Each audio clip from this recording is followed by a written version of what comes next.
ሰላም ጤና ይስጥልኝ ውድ የቻናላችን ቤተሰቦች እንደምን አላችሁ? ዛሬ እጅግ በጣም አስፈላጊና እናቶች ልጆቻቸውን ከመታመም የሚታደጉበት ወቅታዊ መረጃ ይዤላችሁ መጥቻለሁ። ሁላችንም ልጆቻችን እንዲወፍሩልንና እንዲያድጉልን ብለን የምንገዛላቸው ሴሪላክና ኒዶ የታሸጉ ምርቶች ውስጥ የተገኘውን አስደንጋጭ ሚስጥር ያውቃሉ? እስከ መጨረሻው ተከታተሉኝ። በቅርብ የወጣው ዓለም አቀፍ የምርመራ ሪፖርቶች እንደሚያሳዩት ኔስትሌ የተባለው ኩባንያ እንደኛ ላሉ ታዳጊ ሀገራት ላይ የሚሸጣቸውን የህፃናት ምግቦች ውስጥ ከፍተኛ መጠን ያለው ስኳርና ማር እንደሚጨምር ተረጋግጧል። የሚገርመው ግን ይህ ኩባንያ በአውሮፓ ሀገራት የሚሸጣቸውን ተመሳሳይ ምርቶች ላይ ምንም አይነት ስኳር አይጨምርም። ለምን በእኛ ልጆች ላይ ስኳር ይጨምራል?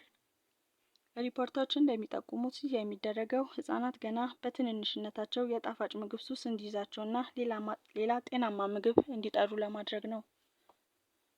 ይህ ስኳር በልጆቻችን ላይ ምን ያመጣል? አንደኛው ለከፍተኛ ውፍረትና ለወደፊት የስኳር በሽታ ያጋልጣቸዋል። ሁለተኛው የልጆቻችን ጥርስ ገና ሳይበቅል እንዲበላሽ ያደርጋል።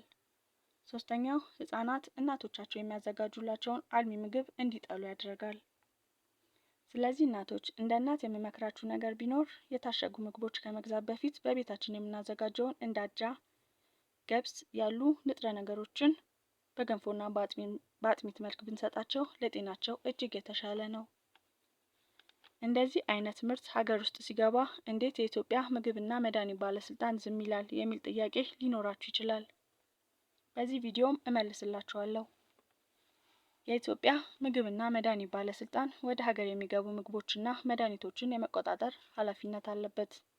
ነገር ግን ችግሩ ያለው እዚህ ጋር ነው። ኔስትሌ የሚያመርታቸው ምግቦች አደገኛ መርዝ ስላልሆኑ ስኳር መርዝ አይደለም፣ ግን ለህፃናት አይመከርም። ባለስልጣኑ እንደ መጥፎ ምግብ አይቆጥራቸውም። በኢትዮጵያ ህግ ውስጥ ለህፃናት ስኳር መብዛት የለበትም የሚል ጥብቅ ህግ ስላልወጣ ኩባንያው የፈለገውን ያክል ስኳር ጨምሮ ቢልክ በህግ ሊጠየቅ አይችልም። ለምን በአውሮፓ ሀገራት ላይ ስኳር አይጨምርም? የአውሮፓ ሀገራት ህጋቸው በጣም ጥብቅ ነው። ለህፃናት ምግብ ላይ ስኳር መጨመር ክልክል ነው የሚል ህግ ስላላቸው ነው።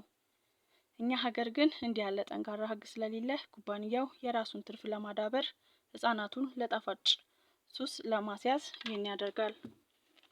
የኢትዮጵያ ምግብና ባለስልጣን በብዛት ትኩረት የሚያደርግባቸው አንደኛው ምግቡ ተበላሽቷል ወይስ አልተበላሸም፣ ሁለተኛው ኤክስፓየር ዴቱ አልፏል ወይስ አላለፈም፣ ሶስተኛው ኬሚካል ተቀላቅሎበታል ወይስ አልተቀላቀለበትም የሚለውን ብቻ ነው። የስኳር መጠን ለጤና ላይ የሚያመጣውን የረጅም ጊዜ ጉዳት ብዙም አይመረምርም። ውድ እናቶች፣ የኢትዮጵያ መድኃኒትና ምግብ ባለስልጣን ስኳር መርዝ ነው የሚል ጠንካራ ህግ እስኪያወጣ ድረስ የታሸጉ ምግቦችም ሆነ የታሸጉ ወተቶችን ለልጆቻችን ባንሰጣቸው ይመከራል። ከዚህ ቪዲዮ ከተማራችሁበት ወይም ከወደዳችሁት ሰብስክራይብ ያድርጉ።